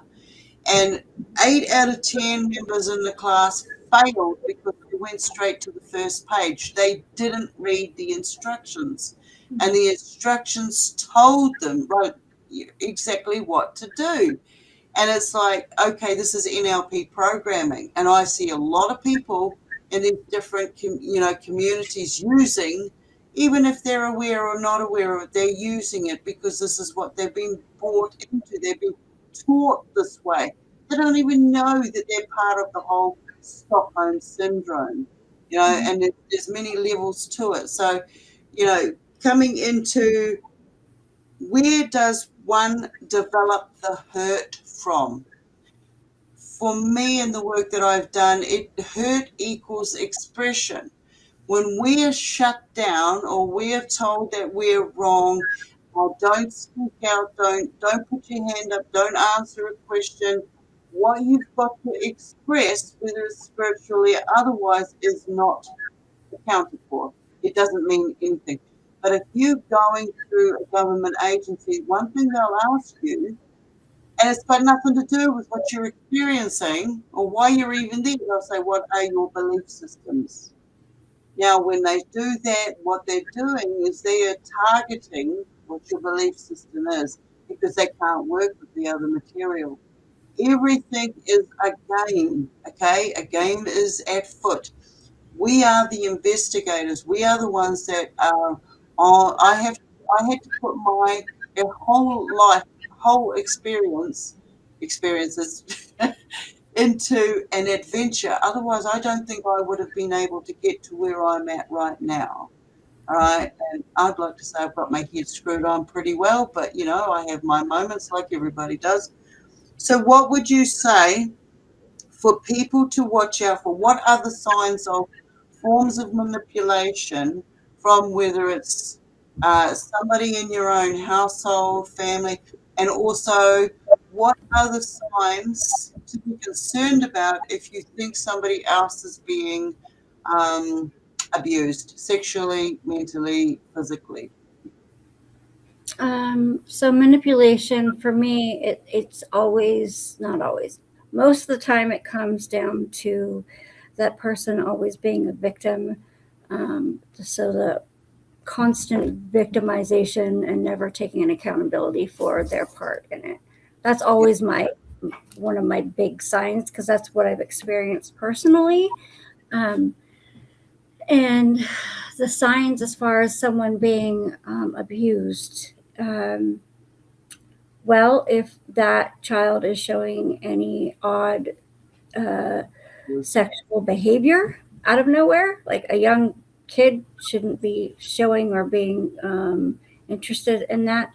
Um, the extreme shyness, needing to isolate from adults or older kids instead of just running up to them and being a chatty, free will uh, child, and the obvious like bruises and like flinching would be a huge one, but I don't know if that happens too much anymore. I don't know, Oh but yeah. yeah, those would probably be the biggest ones I would look out for now. Like a shameful feeling, like coming off of a child for no reason would be, yeah, hiding. And okay, so what about for me? I watched all the influences. The influences being television, cell phone connection. You know, like they connect to their peer, peer groups, whatever they're watching on their cell phones. I mean, they have more children today, and everybody has more accessibility to the internet and what's going on out there, whether it's truthful or otherwise, and their behaviors will respond to that. In the old days, we watched soap or sitcoms on TV, and that basically changed. Like those that were stuck at home raising their children would watch these programs, and then they would expect their partners to treat them the same way that what they saw on television. Peer Right, pressure is what I'm calling that. So then right, it comes down to, okay, then we've got the bullying tactics, like you don't dress a certain way, you behave a different way at school, the children at school want you to be this or that because of their programming and their situations. So I mean, you were saying about the flinching, that still happens and it's very strong, and I do still see it in the supermarket. I will okay, see parents going up to their children and their children going, or, and it's a big thing. It is a big thing. And it either says they're being abused or they've been abused. You've got to be very cautious about what we do see and say. And if you don't have enough information, don't go jumping in, because it just may be speculation, and it may cause the family units a hell of a lot more shit than necessary. I've worked as an advocate and I've seen it come across my desk. So we do need to be very cautious, and you need to be able to create a trusting environment for that person to be able to come back. When you can get to a certain state where people can look in your eyes and know whether you're telling the truth or not, whether you're trustworthy, whether or not you're going to help them out or otherwise. And if you get to that stage, you can also see that perpetrators will also be able to see this too. All right. right, Um, oh, mate, there's so many areas we can go with this. Um, I'm just looking in the chat room, and there was some discussion about the spirituality aspect of it as well. I mean, everything for me personally, and I want to hear your opinion on this. Anything that happens here on Earth, whether it's through your visions, through you're accessing other dimensions, mind control, and all of this, they've got the whole circuit mapped out. And this is my mindset, and this is the only way that I can function, is that they know everything that I'm going to do, say, interact with, all of it. But I have little codes that I don't even say to people, so that when information comes back and it's touching on one of my codes, I have to question, how the hell do you know that information? Where right, did you get that information from? Well, I've right, spoken about the code aspect for over 20 years. If you don't, when you have an experience, and I recommend this to everybody, when you have these outer body experiences or dimensional experiences with other beings and so on, because we live in a multi-dimensional existence here, And everybody, as far as I have ever encountered, will have something, one or another, whether it's ghosts, angels, demonics, whatever it is. They would have had something that has changed their perceptions and belief systems. Now, in knowing that and being aware of that, there's also those that being police, they've also got the same infiltration going on in those realms as what we've got here. So I'm very cautious when I get signals and information or ships going past or whatever. I'm still very cautious at what I'm seeing, hearing, and sensing, because I know that all of these can be manipulated at the same time. So for me personally, I have to be very inner aware of what my feeling states are, my sensitivities to it, whether it's a bump in the ear or a tickle on the face. Mhm. What are you in the same area or? Yeah, I do make sure to, okay, how am I feeling out here? Because, I'm in the country and I'm not like in deep in the woods, but anything could happen to me and no one would know. So I have to pay attention to how I'm feeling for that reason, like nature, 3D nature. And also, I don't know where these beings or crafts are coming from. And I do know that it's not all positive or good. I know that there are negative. I know that I've had negative experiences that I don't quite remember. Um, so I make sure that I'm feeling okay. Am I happy? Am I excited? Or am I feeling scared and nervous? Did the tree branch drop over there and I'm jumping? Okay, if that's happening, then my body's telling me that because you're jumping so easily, even though you seem excited about what's happening up here, maybe it's time to cut it short and go inside. Uh, Yeah, because false sense of security going inside the little box that they've right, designed, false right, sense of security. I know. right. Yeah. That's only happened a couple times. Most of the time, I don't jump at noises, but if I am jumping at noises, my body is telling me that I'm not supposed to be interacting with unknown things right now. Um, Yeah. yeah, and you mentioned something about a code and how do you know that information? And it brought me. It probably maybe it has something to do with it, but been noticing a lot of my phone reading my mind down to like exact pictures or exact words that I know I never use, never use, and I'm wondering, is the phone reading my mind or am I somehow picking up stuff that it's going to show me, or is it both? I don't know. Is that what you meant by the codes, or yeah? Well, with the codes, it's like nobody else will know them, not even those closest to you. This is yours. Okay. If you think about it too much and you have a partner that you sleep with, and I'm a very strong believer that, we have our auric senses, we have our auric fields, and when you're in bed with somebody who has their own, and the two come together, there'll be these sporadic connections that you're going to get information from each other.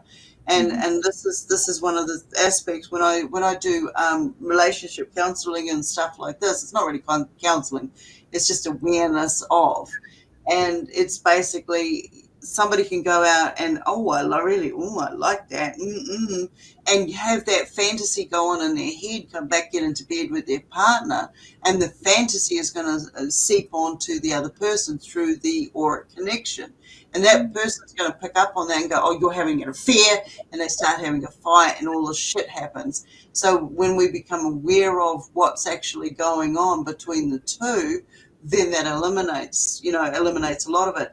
When it comes down to, okay, this is my code and nobody else is going to know it, depending on if you're sleeping with that partner, they're going to pick up aspects of this code if you're constantly thinking about this code. When I go out and I'm communicating with Flasher and other beings out there, I can I can feel them and sense them before they come in, and I'm out there, I'm waiting for their arrival, and I'm like, I'm here, and I and they flash me. They already know what I'm thinking. So if they have the ability and the technology to know what I'm thinking, where I'm at placed in this the false sense of security, Mhm. then they can also tap into the technologies that we have. Now, in this group that I was saying I was pretty disgusted in, this is what this chap was doing. He was taking my words, putting it into AI, and AI was spitting back the communication I was having with said beings out there. But I can't believe that because this is AI technology. You know, Right. AI now follows. I mean, if you're a people reader, in the past, I would sit at bus stops and I would watch people go past. And it was like I was delving into the way they walked, the way they dressed, the way they carried themselves, their personality. I could read them within a couple of minutes. And when they sat down next to me, I knew just what to say to them because I had been able to pick it up from over there to this point. And I feel that is exactly the same with the level of technology that is out there now. We are in several domes, as I see it, and then we have all of the satellite technology around us picking up on this information that we already have and sending it back to Earth. So eventually, when everybody talks about the bombs going off and here and there and places, that is old school technology slash programming. The technologies that they've got are so much more superior. They can push a button and a wave would wipe over this planet and we're all gone, Mhm. or specific breeds. We saw a whole lot of birds fall out of the sky one day, or a whole lot of sea life come out of the ocean. And they say, "Oh, it's an earthquake."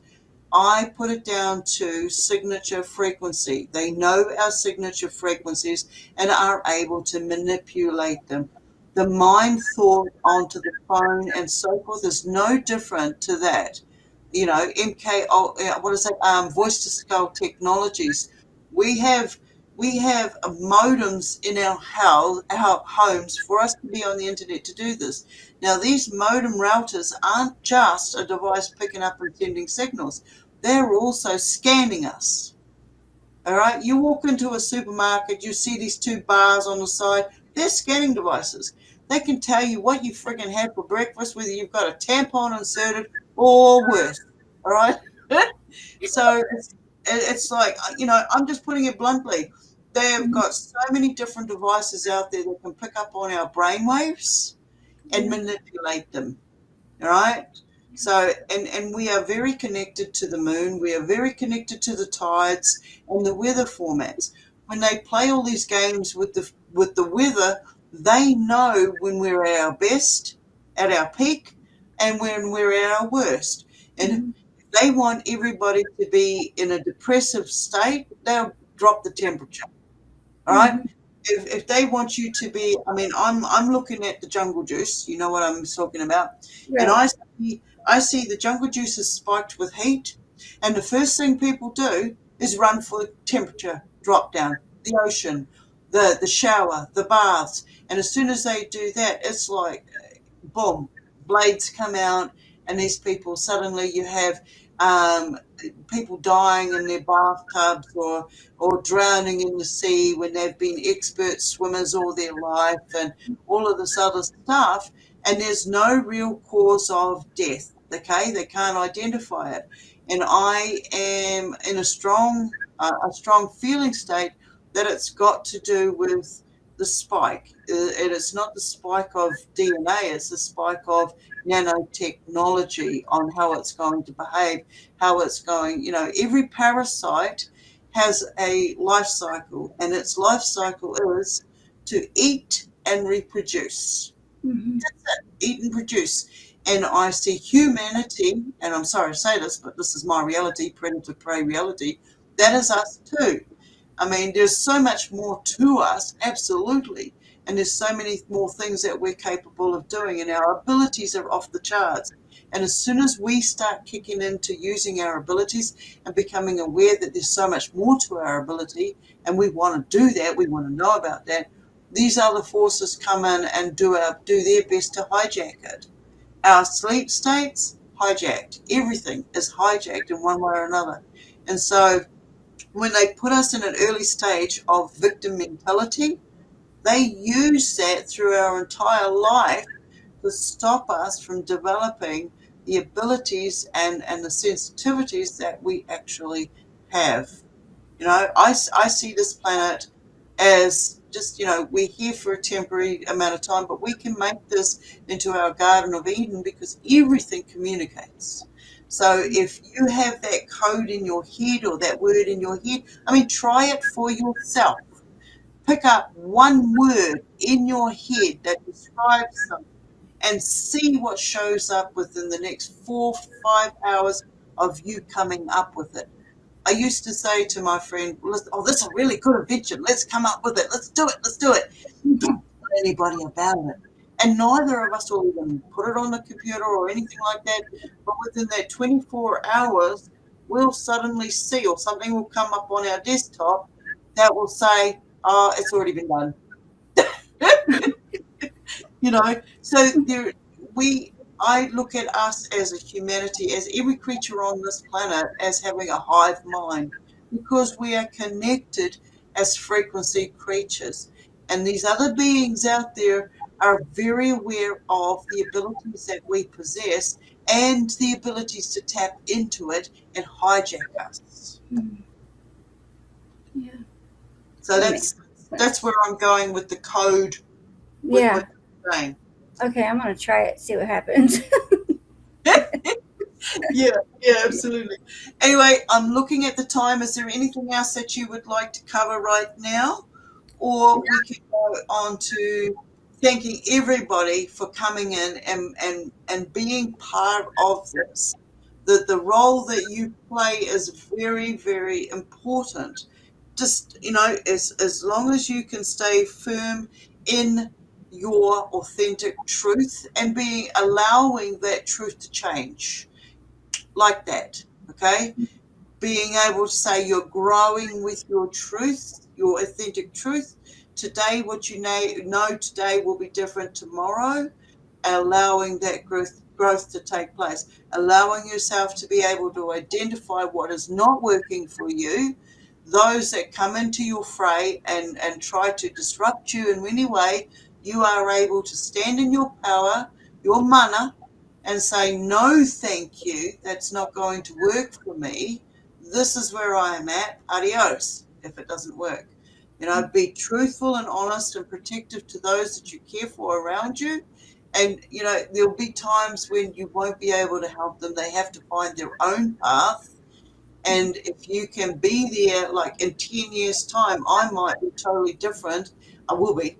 And I might actually have a relationship with those that I turn around and shut the chapter on, being my immediate children. And it's like, okay, well, this is how we grow. This is how we learn and share the experiences together. I say to people that I'm in a 50-50 relationship with anybody that I do anything with. And as soon as that frequency changes, I'll be the first one to let you know. If I need to take a break, I step back. And when I do that, and so that way, when we do come back into a connection, we're able to share that without words. We can just belly laugh. Because we've been there, we did it, we experienced, we moved on, and thank you for sharing that experience. The other thing I say is thank you, everybody, for being who you are in the experiences that you are having, because by you doing it, I don't have to. I've gone through what I've gone through so I can share it point blank, 100%, 99% truthful, honest, straight to the point. That 1% being, I don't know who I am. I can't tell you honestly, 100% who the fuck I am. All the journeys I've done and everything else, I can't. And if you could admit that too, then we got something we can work with, and we can grow from there. We can look at what comes in and doesn't sit right with us. So thank you, everybody in the audience who's come in and joined in today. Much appreciation. And anybody out there listening, yeah, these are hard conversations, but we need to have these. We can't be mollycoddling or covering ourselves in cotton wool for anything that might come in. It's time. We need to. It's tea time. Okay, transparency, exposure, and accountability, and the time is now for it. So I have much appreciation to Miya for coming on and just speaking straight from the mind, straight from the experiences, and this is what I expect of everybody who comes on as a guest on my show. Maya, do you have any last words? I mean, we're going to do this again. We're going to Yeah. do more shows like this again. But Maya, take the stage. Um, Last words. Just, I guess, I don't know. There's said so many words already. Um, I think that we all need to, um, the spiritual bypassing. I do it to myself a lot. I know we do it as a community a lot, especially some of the bigger channels. I think it's okay to look at the hard, ugly, dark stuff. And even if you have to isolate yourself for like a day or two to have a cry, to look inside, to write it down, I think that needs to be happening more, because there is no healing if everything is just glitter and sunshine. you know, just talking about this stuff today brought up a lot of stuff for me personally that I know I'm going to have to take, sorry, take another look at. So I would just suggest that for everybody else too. All right. Are there any last questions in the or from the audience to Maya or myself before we wrap it up? So I'll give you a couple of seconds. I'm really fast at this. But there are a lot of different areas that we can cover. Oh my God, we will save it for another time. But I would recommend going to Maya's site, Miya Starfire at youtube.com. Myself, I am both on. This will probably be moved over to Rumble, Roughshot Ramblings, and we have a few guests coming up in the near future. So watch out for the live shows. I will probably be doing another one this afternoon or tomorrow, depending on whether I can cope with today's one. So, okay. Any last questions? Anything else you want to throw out there, Maya, about what you've got coming up in the future, or anything you want to share? Um, well, me and Jay are gonna try and do our show together. I think on a weekly basis. We are going to be on Coley's channel on the 18th at 7 CST. And for now, that's all I have going on in my brain. I can remember. Yeah, I don't really. Look in the links, subscribe to both of us. We don't charge, we take by donations through PayPal. Any comments, all comments are looked at and given honesty at the end of the day. So we'll close it up there. It doesn't look like there's any questions. Thank you, everybody in the audience and anybody in the future to listen to this. Thank you for coming along, and we will see you again. Thank you, much appreciation, Maya, for coming on and being deep rabbit hole and getting this out, because this is not just going to help them. This is also another form of healing for both of us. So, much aloha for that. So thank you. So much. Thank you, everyone. And that's the end. Go and enjoy the rest of your day if you can handle it. All right. Okay. That's me. I'm out. All right.